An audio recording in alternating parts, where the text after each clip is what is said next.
고린도 후서 강의 14번째 시간입니다. 오늘은 이제 추수의 법칙이 무엇인지에 대해서 이제 살펴볼 것입니다. 지난 시간에 이어서 이제 8장, 고린도 후서 8장 20절부터 계속 하도록 하겠습니다. 이 8장은 헌금이 얼마나 중요한가, 헌금을 어떻게 다루어야 하고, 헌금을 어떻게 사용해야 하는가, 이 부분에 대해서 이제 설명을 하고 있는데, 성도의 헌금을 아무도 비난받지 못하도록 잘 관리해야 할 것을 여기서 이제 강조를 하고 있습니다. 이 20절부터 읽겠습니다. 이 일에 조심하는 것은 이제 앞절에서 이제 연결되는 것이니까 너희 준비된 마음, 연보를 말하고 있는 거죠. 이 일에 조심하는 것은 우리가 맡은 이 그에게 연보에 대하여 이제 고린도 교회 성도들이 이제 연보를 했죠. 그 연보에 대해서 아무도 우리를 비난하지 못하게 하려 함이니 주 앞에서뿐만 아니라 사람들 앞에서도 정직한 일들을 하려 함이니라. 또 우리는 그들과 함께 우리의 형제를 보내었으니 우리가 여러 번 많은 일로 그 사람이 성실함을 증명하였으며 또 내가 너희 안에 가지고 있는 큰 신뢰로 지금은 더욱더 성실하니라.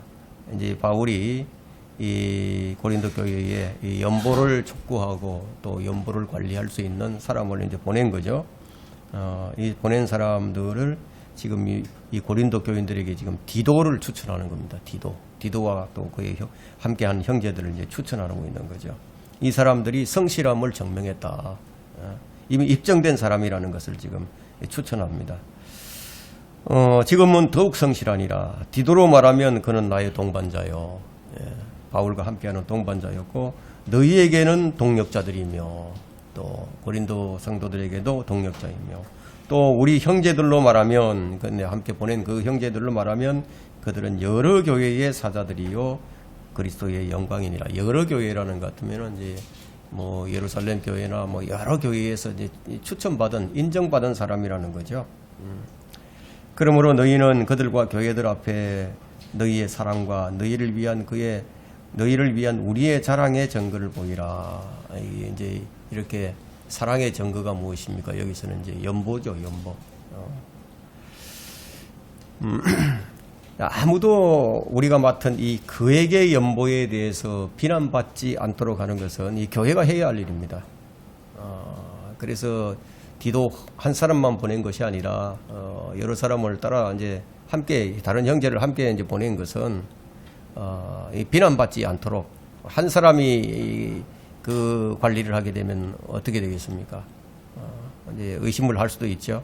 그래서 서로를 감독하는 그런 역할을 하게 하면서 뭐 돈을 횡령했다거나 또 도둑질을 했다거나 뭐 이런 비난이 나오지 않도록 하기 위해서 이렇게 지금 바울은 주의를 기울이는 것을 여기서 우리가 볼 수가 있습니다.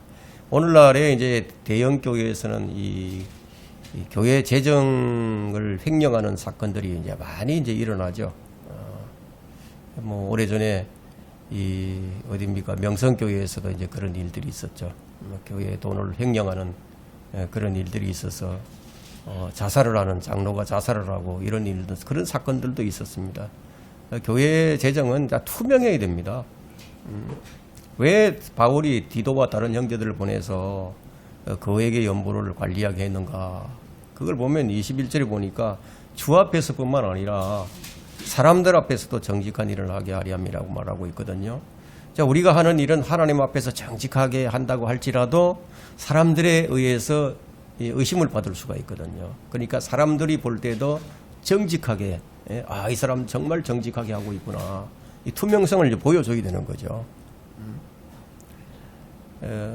그래서 이제 목사가 사역에 임할 때도 마찬가지예요. 목사가 사역을 하면서 자신의 정직함을 보여야 되는 거죠. 사람들 앞에서 자신의 정직함, 이 투명성을 이제 알려지게 하라는 거예요. 그렇게 하려면은 어느 한 사람이 이 돈을 통제해서도 안 되고 한 사람 이상에 의해서 이 돈을 관리를 해야 된다는 거예요. 그러니까 뭐 회계 보고라든가 또 이 교회 통장 관리한다거나 이 금전을 관리할 때는 그 회계를 보는 사람도 있고 목사도 서명하고 회계 보는 사람도 서명을 하고 이렇게 해서 모든 성도들이 우리 교회가 이 재정을 투명하게 관리를 하고 있구나, 이런 것을 다 보여줘야 된다. 이거 사람들 앞에서도 정직함을 보여야 된다는 거죠. 큰 교회는 뭐 헌금이 어마어마하게 많이 들어오잖아요. 그런 교회에서는 이 금전대장이라든가 이제 심지어는 공인회계사를 이게 의뢰를 해서 그렇게 관리를 하는 것도 이제 괜찮은 한 방법이죠. 사도 바울은 이제 그의 선교 사역을 하는 이 동료들에게 큰 신뢰를 하고 있었습니다. 여기 18절에 보니까 그와 함께 형제를 보내었으니 그는 모든 교회에서 복음으로 칭찬을 받는 자들이에요. 복음 전파자였죠, 이 사람들이. 그 선교 사역을 하는 동료들에게 큰 신뢰를 하죠. 우리도 역시 마찬가지죠. 신실한 선교사라고 하면 우리가 신뢰를 하죠. 가끔 이 선교사들도 신뢰를 했는데 그 신뢰를 깨뜨리고 뒤통수를 치는 그런 선교사들이 있어서 문제이긴 하지만, 선교사라고 하면, 복음 전파자라고 하면은 일단 신뢰를 하고 보잖아요.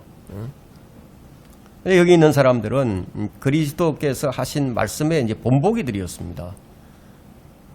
입증된 사람이라고 하는 것은 아주 지극히 작은 일에 신실한 사람은요, 근데 큰 일에 있어서도 신실하죠.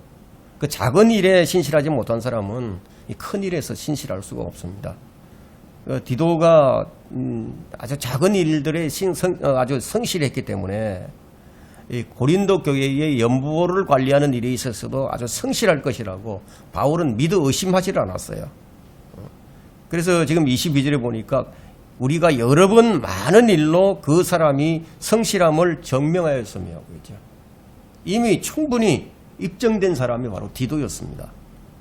그래서 이제 자신 있게 바울이 이제 디도를 추천하는 거죠. 바울은 이제 그에 대해서는 그는 나의 동반자요 너희에게는 동력자라, 이렇게 얘기를 하는 거죠. 자신 있게 얘기를 합니다. 그래서 바울은 아카야 지방의 교회들에게 권유하기를, 바울이 그들과 함께 있었을 때 그들에게 했던 것처럼 디도와 또 다른 그와 동료들에게도 너희의 사랑의 증거를 보여달라. 너희의 사랑을, 그들이 하는 말을 듣고 사랑을 실천하라, 이렇게 이제 권유를 하고 있는 거죠. 그런데 이제 이런 입증된 사람이었기 때문에 이제 바울은 자랑할 만했죠, 그 사람들을. 자, 이제 9장으로 넘어가서요. 이 9장은 이 베푸는 것에 관해서 성경에서 가장 위대한 장이라고 할 수 있습니다. 뭐 우리는 이제 베푸는 것을 이제 실제적인 그런 문제로 생각하는 이제 경향이 있지만, 자, 이번 여기 9장에서는 사도 바울은 이 베푸는 것에 관한 아주 위대한 그 교리적 진리를 지금 말해주고 있습니다. 자, 우리는 이제 베품이 하나님의 사람에 대해 갖는 아주 직접적인 관계가 무엇인가를 우리가 오늘 배울 것인데, 그럼 우리가 이제 이런 것들을 염두에 두고서 이제 9장을 시작해 보도록 하겠습니다. 1절을 보겠습니다. 성도들을 섬기는 일에 대하여서도 내가 너희에게 쓸 필요가 없으니, 쓸 필요가 없다고 하고 있죠. 이는 내가 너희 마음의 열성을 알기 때문이라. 내가 너희를 마케도니아 사람들에게 자랑하기를 아카야에서는 지난 해부터 준비했노라고 하였으니 너희의 열성이 많은 사람을 분발케 하였느니라. 이미 이제 고린도전서의 편지를 미리 이제 보냈으니까 아카야 사람들에게 지난 해부터 준비케 했다, 이런 얘기를 이제 했다는 얘기죠. 우리 1절 2절에서 성도들을 섬기는 일, 이 성도들을 섬기는 일, 이게 주제가 될 때 바울이 이제 이 일에 관해서 뭐 필요 이상으로 여러 번 이제 말을 했기 때문에 너희에게 뭐 또다시 쓸 필요가 있겠느냐, 이제 이런 의미로서 지금 말을 합니다. 그 이유가 뭐냐면 바로 이제 2절에서 설명을 하죠. 내가 너희의 열성을 알기 때문이라. 내가 너희의 열성을 안다. 이 마케도니아 사람들에게 지금 자랑을 하고 있는 거죠. 너희 열성을 안다, 이거죠.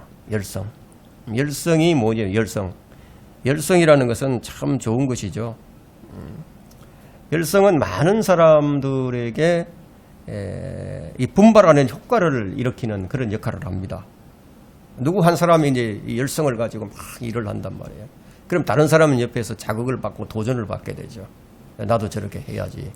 이런 마음을 갖게 됩니다. 이렇게 분발하는 효과를 가져오니까 그리스도인은 이런 열성을 가지고 서로를 자극해서 선한 일을 하게 함으로써 좋은 결과를 이제 가져온다는 것을 우리 여기서 볼 수가 있습니다.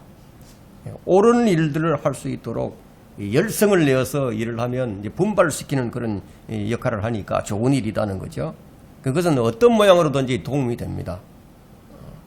뭐 자극받는 일을 하는 것에 있어서 뭐 시기를 한다거나 뭐 이건 그건 잘못된 거다, 이게 불쾌하다, 뭐 이렇게 할 필요가 없다는 거죠. 오히려 그렇게 하는 일에 대해서 오히려 더 감사를 하는 것이 더 좋다. 누구 한 사람이 분발을 하면요, 그 사람 주위에 있는 다른 사람들이 분발을 하죠. 그들이 올바른 마음을 갖고 있지 않다 할지라도 바르게 된 척이라도 할 거 아니냐는 거예요. 왜 이런 얘기를 하느냐 하면은 바울이 이제 빌립보 교회의 일부 성도들이 시기심을 가지고 복음을 전파를 했습니다. 그때 그 시기심을 가진 사람들은 자극을 받은 거예요. 열성으로 하는 사람들, 정말 열성을 가지고 옳게 하는 사람들을 보고서 자극을 받고 자기들도 해야 되겠다. 그 시기심을 가지고 이제 복음을 전했던 거죠. 그렇게 하니까 바울은 어떻게 했습니까? 그 일로 인해서 나는 기뻐한다고. 왜냐하면 전해지는 것은 예수 그리스도시니까. 이제 그런 얘기를 했는데 바로 이제 여기서 우리가 그렇게 연결시켜 볼 수도 있습니다. 1절에서부터 이제 5절에서 진행되는 이 내용을 좀 요약해 본다면은, 사도 바울은 이제 그들이 모아놓은 연보를 이제 가지러 이제 마케도니아로 갑니다. 그러니까 마케도니아인들은 아카야에서 한 해 전부터 연보를 모았다는 이 소식에 모두 이제 기쁨을 감추지 못했어요. 자기들로 인해서 그들이 자극을 받았기 때문에 그 자극으로 인해서 연보를 할 여력은 없었지만, 풍성한 삶을 살지는 못했지만, 가난했지만, 그럼에도 불구하고 그들도 바울에게 줄 연보를 충분히 모을 때까지 자극을 받아서 연보를 하게 됐다는 거예요. 우리가 이제 이 8장 1절로부터 6절에서 이제 이미 우리가 지난 시간에 공부를 했죠. 그래서 사도 바울은 이 고린도인들을 정말 사랑했습니다. 자기를 통해서 그들이 회심을 하고 구원을 받았으니까 정말 사랑을 했고, 또 그들이 열성을 내어서 그렇게 하는 것을 보고 그들을 자랑했다. 그러는 가운데 마음 한편으로는 그들이 연보를 시작을 했는지 그에 대한 의심을 품고 있었는지는 모르지만 디도와 실라를 앞서 보내려고 한 것은 우리가 이제 5절에서 이제 확인할 수가 있습니다. 5절에 한번 보세요. 그러므로 나는 그 형제들에게 권하여 그들이 너희에게 먼저 가서 너희가 전에 알려준 너희의 연보를 미리 준비하도록 하는 것이 필요하다고 생각하였노라. 이렇게 준비하는 것이 연보 같고 억지로 한 것 같지 아니하니라. 이렇게 얘기를 하고 있죠. 5절 말씀을 보게 되면 가난한 교회를 돕는다는 것이 얼마나 중요한지 이것을 우리가 엿볼 수가 있습니다. 그래서 큰 교회에서는 이 작은 교회들을 많이 돕죠. 왜냐하면 교회는 그리스도의 몸이에요. 뭐 멀리 떨어져 있든지 가까이 있든지 그리스도인은 그리스도의 몸을 이루고 있죠. 그래서 지역 교회들은 많이 있어도 그리스도의 몸은 하나예요. 그러면 이제 지체가 아프다. 지체가 아프면은 다른 지체도 이제 아픈 법이죠. 그럼 지체가 굶주리면 그것은 내가 굶주리는 것이나 이제 같은 것이라는 거예요. 이런 이유로 인해서 사도 바울은 예루살렘의 그 가난한 성도들에게 줄 아주 충분한 연보를 이제 원했던 겁니다. 4절에 보니까 좀 특별한 언급이 있는데요. 보세요. 4절에 혹시 마케도니아 사람들이 나와 함께 갔다가 너희가 준비되지 아니한 것을 알면 이렇게 얘기하고 있죠. 바울은 그렇게 자랑을 하면서도 한편으로는 혹시 이들이 연보를 하고 준비를 하고 있지 않지는 않을까 뭐 이런 마음도 없잖아 있었던 것을 우리가 여기서 엿볼 수 있습니다. 이제 그 다음에 이제 보세요. 우리가 너희라고 말하지 않지만 우리가 이같이 자신 있게 자랑하는 일에 수치를 당하게 될까 함이라. 이렇게 자랑을 했는데 그렇게 자랑을 했는데 열성을 가지고 그렇게 한다고 자랑을 했는데 아무것도 준비가 안 돼 있다. 그러면 자기 헛소리한 것이 되잖아요. 그러니까 좀 비난을 받을 수 있겠죠. 수치가 될 수 있다. 근데 만에 하나 이제 이런 염려가 있음을 우리가 여기서 볼 수 있습니다. 그렇게 되면 고린도인들에게 떨어질 그 비난을 바울이 대신을 받게 되죠. 근데 실제로 이제 그들에게 바랬던 것은 뭐냐? 그들이 선한 일에 어울리는 선한 일에 그 합당한 삶을 살아주기를 이제 바라고 있었던 겁니다. 이제 6절부터 이제 15절까지는 여기는 이제 정말 6절부터 9절까지는 아주 잘 알려진 말씀인데 추수의 법칙이 나옵니다. 추수의 법칙. 아주 중요한 구절입니다. 우리가 이제 이 구절을 그 갈라디아서 6장 7절에서 9절과 같이 함께 비교를 해본다면 이 추수의 완전한 법칙이 어떻게 정리되는 것인가를 우리가 이제 발견할 수 있는데요. 6절부터 9절을 먼저 읽겠습니다. 그러나 내가 이것을 말하노니 적게 심는 자는 적게 거두고, 이게 연보예요, 연보. 적게 심는 자는 적게 거두고 넉넉하게 심는 자는 넉넉하게 거둔다는 것이라. 각 사람은 미리 마음속에 정한 대로 할 것이요 인색함이나 억지로는 하지 말아야 하리니 이는 하나님께서는 기쁨으로 드리는 자를 사랑하십니다. 근데 하나님께서 왜 이렇게 연보를 허락하셨을까요? 하나님께서는 사람을 통해서 일을 하시잖아요. 사람이 일을 할 때는 무엇이 필요합니까? 돈이 필요한 거죠. 사람을 통해서 일을 하신다. 이것을 여러분이 이제 기억을 하셔야 됩니다. 그래서 연보가 필요하게 된 거고, 각 사람은 미리 마음속에 정한 대로 할 것이요 인색함이나 억지로는 하지 말아야 하리니 이는 하나님께서는 기쁨으로 드리는 자들을 사랑하십니다. 기쁨으로 드리는 자. 즐겨 드리는 자가 아니라 막 그냥 규칙적으로 막 이렇게 드리는 자가 아니라 기쁨으로 드리는 자를 사랑한다는 거예요. 우리가 감사함으로써 기쁨으로써 이게 드려야 되는 거죠. 하나님께서는 너희에게 모든 은혜를 넘치게 하실 수 있나니 모든 것을 언제나 너희가 필요한 대로 가질 수 있게 하심으로 모든 선한 일에 넘치게 하시려는 것이라. 목적이 분명하죠. 목적이. 기록되기를 그가 멀리 흩뜨리시고 가난한 자들에게 주셨으니 그의 의가 영원히 남음이라 함과 같으니. 갈라디아서 6장을 한번 펼쳐보세요. 갈라디아서 6장.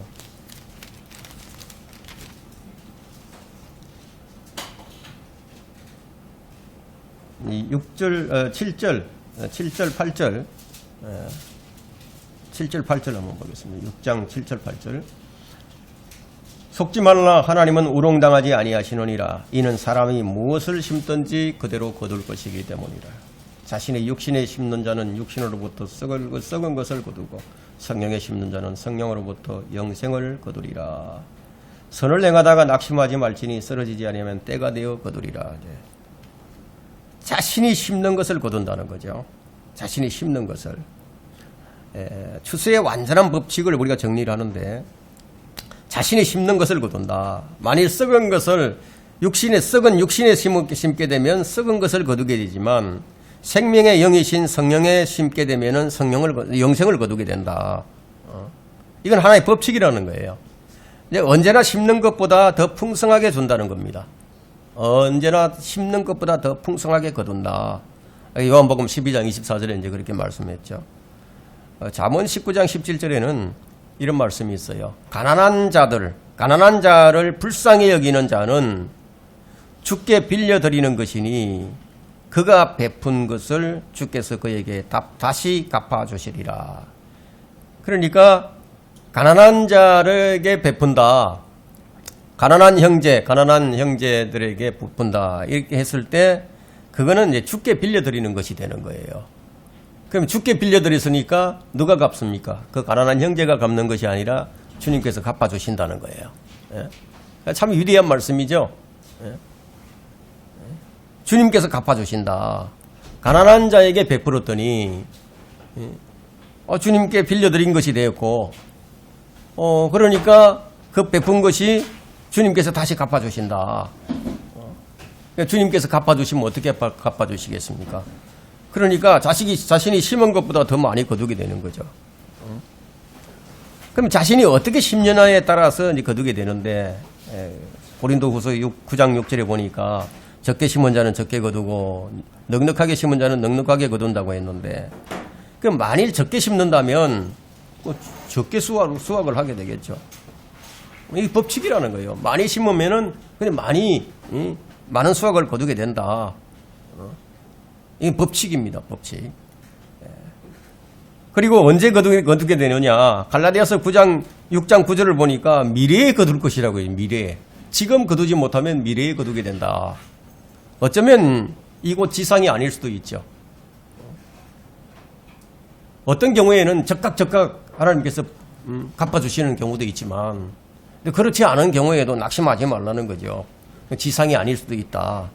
그리스도의 심판석에서 가서야 그때 이제 추수할 것을 우리가 보게 될지도 볼 수도 있지만, 어쨌든 자신이 심는 것은 거두게 된다는 거예요.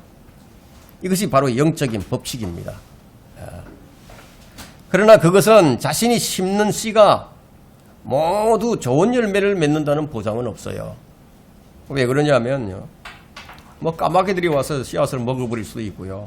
요즘 까마귀들이나 이런 비둘기 같은 이런 그 새들이 이 땅속에 이렇게 깊이 묻어놓지 않으면 와서 다 땅을 헤집고 다 파먹는다 그러더라고. 어디 그뿐입니까? 벌레들도 있죠. 애벌레들도 있어요. 이런 것들이 작물을 얼마든지 먹어 치울 수도 있고, 그뿐만 아니라 가시나무들, 가시덤불이나 잡초들이 이제 자라지 못하도록 질식시킬 수도 있죠. 그런데 많이 심는다, 많이 심을수록 많이 거둔다는 이 법칙에는 변함이 없는 거예요. 사업을 하는 사람들이 이제 부자가 되는 것은 돈을 투자를 해서 그렇게 된 것이지, 어디 감추어둬서 숨겨둬서 그렇게 된 것은 아니잖아요. 투자를 해서 된다는 거죠. 많이 심을수록 많이 거둔다는 이 법칙은 이건 망고의 진리입니다. 자, 이제 그 기준이 이제 7절에 있습니다. 7절에 보니까 각 사람은 미리 마음속에 정한 대로 할 것이요. 미리 마음속에 정한 대로. 그러니까 우리가 연보할 때 주의를 해야 되는 거죠. 그냥 생각 없이 하는 게 아니라 마음속에 준비를 해야 된다는 거예요. 기술적으로 말하면은 베푸는 데 있어서 최소 한도는 없어요. 베푸는 데 있어서 어떤 사람들은 꼭 11조를 드려야 하느냐, 그것은 신약의 교리가 아니다, 이런 말을 하는 자들이 있죠. 그러나 우리가 여기서 볼 때 본문의 이 법칙이 뭐예요? 드림의 법칙은 적게 심는 자는 적게 거두고 넉넉하게 심는 자는 넉넉하게 거두는, 이것이 법칙이잖아요. 최종적으로 우리가 분석을 해본다면은 신약의 베품은 나와 주님 사이에 있는 것이지 나와 다른 사람의 사이에 있는 것이 아니라는 겁니다. 내가 무엇을 할 것인지 주님과 함께 내 마음의 결정을 내려야 하는 거죠. 그러니까 주님은 나와 주님이 그 일을 어떻게 성취를 했는지에 따라서 내게 보상해 주신다는 거예요. 그러니까 내가 한 일에 대해서 보상해 주시는 것이 아니라 주님과 함께 한 일에 있어서 보상을 해 주신다는 거예요. 이게 신약의 법칙입니다. 이게 구약과 좀 다르죠. 이렇게 주님과 함께 한 베푸는 삶은 특별한 방법으로 되돌아올 수 있는 거예요. 실제로 이런 간증들이 넘쳐납니다. 우리 교회는 11조를 내라고 강요를 하지 않죠. 저는 이제 목회 사역을 하면서 한 번도 헌금에 대해서 강조해 본 적이 없습니다. 오히려 저는 이제 자원함이 아니라면 헌금을 하지 말라고 저는 설교를 했습니다. 헌금은 강요할 필요가 전혀 없어요. 여러분이 11조를 하지 않으면은 하나님의 것을 도둑질한 것입니다. 11조를 하십시오. 그렇지 않으면 여러분의 소유한 재산이 줄어들 것입니다. 이런 말을 저는 한 번도 한 적이 없다는 얘기예요.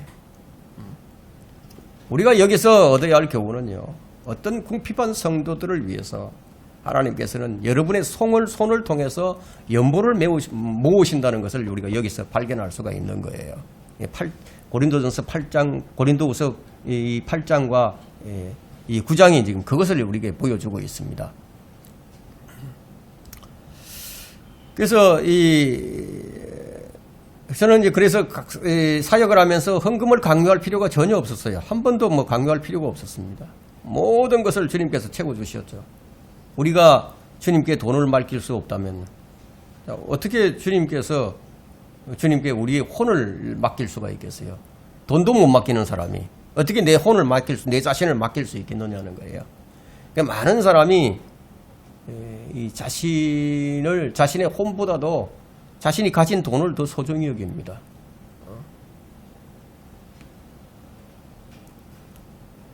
사실 우리가 이제 우리 혼을 더 중요하게 여긴다고 그렇게 말은 하고는 있지만 필요할 때는 보면 뭘 보죠? 돈을 먼저 보게 된다 이게. 돈이 있어야 물건도 사고 세금도 내니까. 그래서 돈을 보는 것 아니겠어요? 하지만 우리는 혼은 볼 수가 없죠. 주님 뭐라고 말씀하셨습니까? 사람이 온 세상을 얻고도 자신의 혼을 잃는다면 무슨 유익이 있겠느냐? 여러분들이 이 말씀을 믿죠. 저는 여러분들이 이 말씀을 믿는 걸 알아요. 우리는 지금 이 말씀을 믿고 있습니다. 그러면 우리 혼이 그 어떤 것보다도 소중하다는 것을 믿고 있는 셈이죠. 그러나 우리가 생각해 볼 것은 자신의 혼을 잃어버린 사람들이 주위에 많이 있잖아요. 이런 사람들을 우리가 어떻게 대하고 있는가 하는 점이에요. 혼이 어떤 것보다도 소중하다는 것을 알지만 그럼 그 혼을 위해서 나는 무엇을 하고 있느냐 하는 거예요. 그러면 가난한 형제들도 한 사람의 혼이단 말이에요. 그 가난한 형제를 위해서 나는 무엇을 하고 있는가. 저는 어떤 자매가 비가 오나 눈이 오나 이 복음 전파를 하고 있는 자매를 압니다. 비가 오나 눈이 오나 하루도 빠지지 않고 나갑니다. 다른 어떤 일이 없는 경우에는 꼭 나가요. 그런데 교회가 선교 사역을 지원하는 것을 과소평가하는 사람들도 들어 있습니다. 그런 선교 사역이 열매가 아니라고 주장하는 사람들도 있는 것을 봅니다. 여기서 입증된 사람들이 어떤 사람들이냐 하면은 디도와 또 그와 함께한 형제가 성실함을 입증한 사람이었죠. 그 사람이 누구냐면 바로 복음으로 칭찬받는 사람이었어요. 복음으로 칭찬받는다는 것은 참 대단한 일입니다. 자, 우리가 본문으로 돌아와서 7절을 봅니다. 여기 마지막에 보니까 이는 하나님께서는 기쁨으로 드리는 자를 사랑하심이라고 했죠. 기쁨으로 드리는 것을 하나님께서 사랑하신다는 거예요. 기쁨으로 드리는 자는 자기 돈을 아무렇게나 아주 무식하게 막 던지지는 않아요. 돈을 돌같이 보라는 그런 말이 있는데 여러분 돌이라는 것은 소중하지 않아요. 흔하디 아닌 흔한 것이 돌이죠. 돈을 갖다가 돌처럼 보라. 그렇게 생각을 한다면 그런 생각을 가진 사람이 그 흔하디 흔한 소중하지도 않은 그런 것들을 가지고 하나님께 드릴 수 없지 않겠어요? 그 돈을 돌같이 보면 안 되는 거예요. 돈이 귀중한 거죠. 돈은 소중한 거예요. 그 소중한 것을 하나님께 드리는 거예요. 그럼 어떻게 드려야 되느냐? 아깝다는 생각이 없이 드려야 된다는 거예요.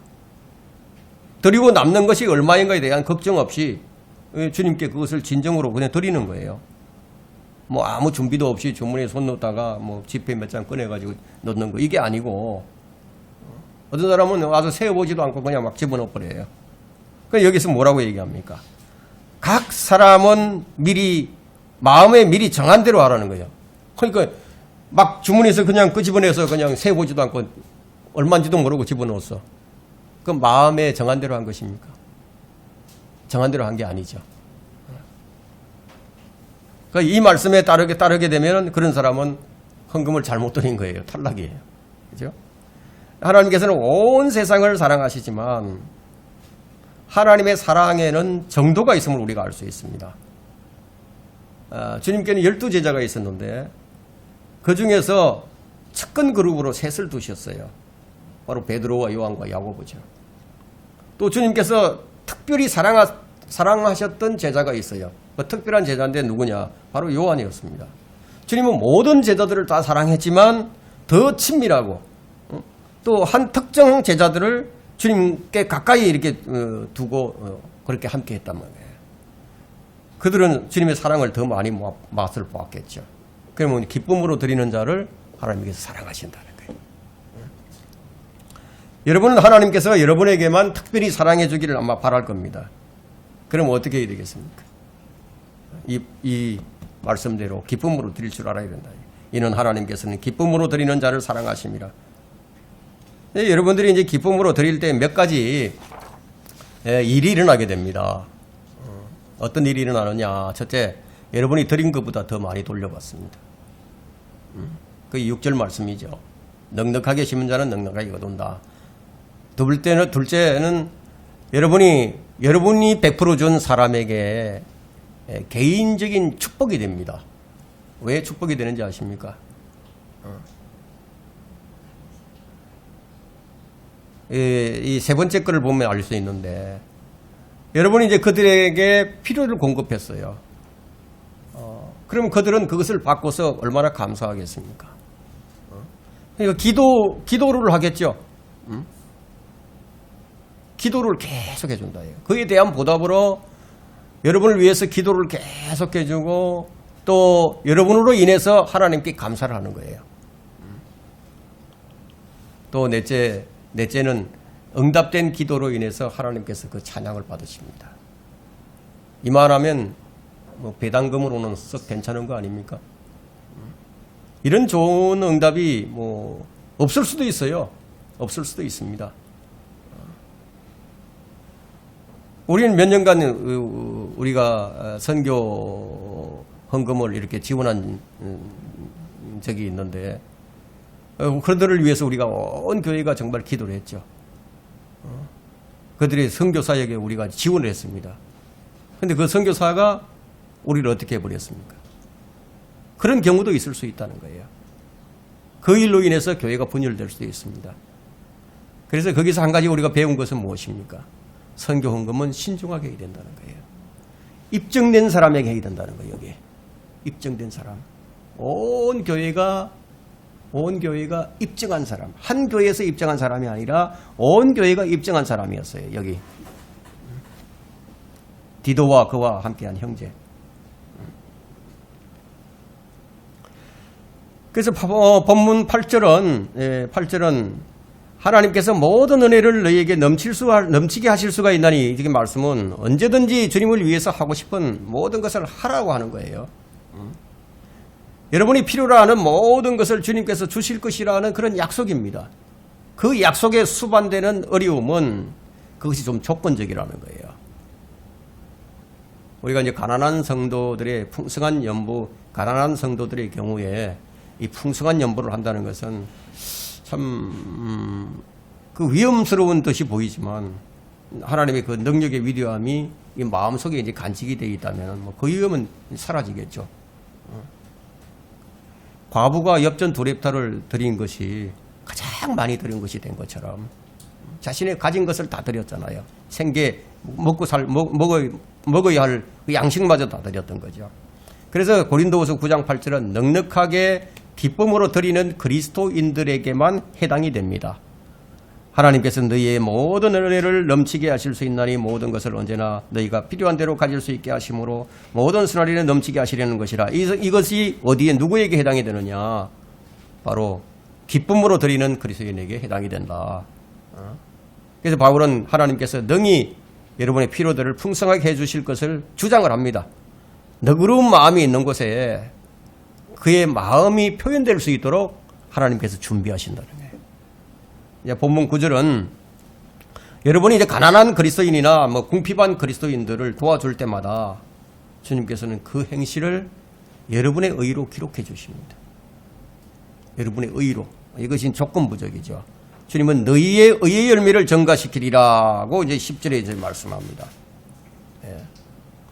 본문 10절을 해석하는데 두 가지 이제 방법이 있는데 뭐 둘 다 옳은 방법인데요. 10절 보겠습니다. 이제 씨 뿌리는 자에게 씨앗을 공급하시는 분이 너희 양식으로 빵을 공급하시며 또한 너희가 뿌린 씨를 번성케 하시고 너희의 의의 열매를 증가시키시리라. 이거 이제 문자적인 해석을 먼저 보겠습니다. 농부에게 씨를 주시는 바로 그 하나님께서 씨를 자라게 하시고 빵이 되게 하신다는 거예요. 그리고 그 빵을 신실하게 주님을 섬기는 사람들에게 공급을 해주시고 그들이 땅에 심는 씨를 번성케 하신다. 왜 그렇게 하십니까?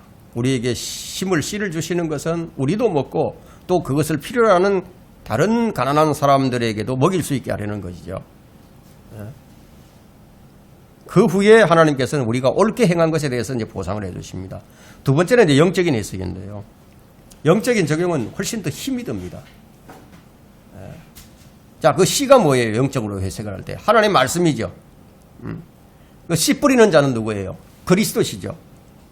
그러나 이 시대에는 우리가 그리스도의 대사이기 때문에 그 씨 뿌리는 자는 우리를 통해 하나님의 말씀을 심으신 그리스도가 되는 거예요. 그리스도가 씨 뿌리는 자니까 우리를 통해서 씨를 뿌리잖아요. 그렇기 때문에 주님은 제시할 성경 말씀들을 우리에게 제공해 주십니다. 사람은 빵으로만 사는 것이 아니요 하나님의 입에서 나온 모든 말씀으로 사느니라. 하나님께서는 여러분이 제시하는 그 말씀을 사용해서 사람들을 그리스도께로 데려오게 하고 또 다른 그리스도인들을 자극해서 선한 일을 하게도 만들고 그런데 도움을 주시고 열매를 맺는 그 의의를 이제 여러분에게 주시겠다. 이런 말씀이 이제 이 10절 말씀입니다. 자, 11절 말씀. 근데 그렇게 되니까 모든 일에 부요하게 되어 관대한 연보를 하면 우리를 통하여 하나님께 감사드리게 하는 것이라.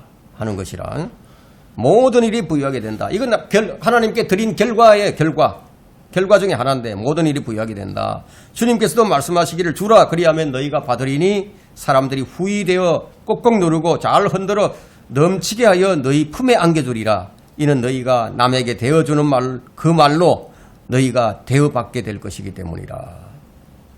이 구절은 이제 왜곡하는 사람들이 있어요. 또 건강과 번영의 복음으로 해석하는 자들이 있습니다. 근데 그런 뜻이 아니죠. 말을 얻기 위해서 준다면요. 그건 기쁨으로 드리는 게 아니잖아요. 내가 얻기 위해서 준다. 그건 기쁨으로 드린 게 아닙니다. 자기 탐욕을 채우기 위해서 주는 거죠. 왜냐하면 본문 8절에는 모든 선한 일에 넘치게 하는 것이라고 했기 때문에 모든 일에 부유하게 되는 것은 그리스도를 섬기는 데 있어서 필요를 공급받는 것을 말하는 것이지 개인의 부나 번영을 의미하는 것이 아니라는 겁니다. 사람들이 이 말씀을 많이 왜곡을 하죠. 자기 개인의 부나 번영을 의미하는 것으로 간주를 합니다. 그래서 여러분 개인의 스케줄에 대해 보상해 주셔야 한다는 생각을 갖는 것은 완전히 넌센스라는 거예요.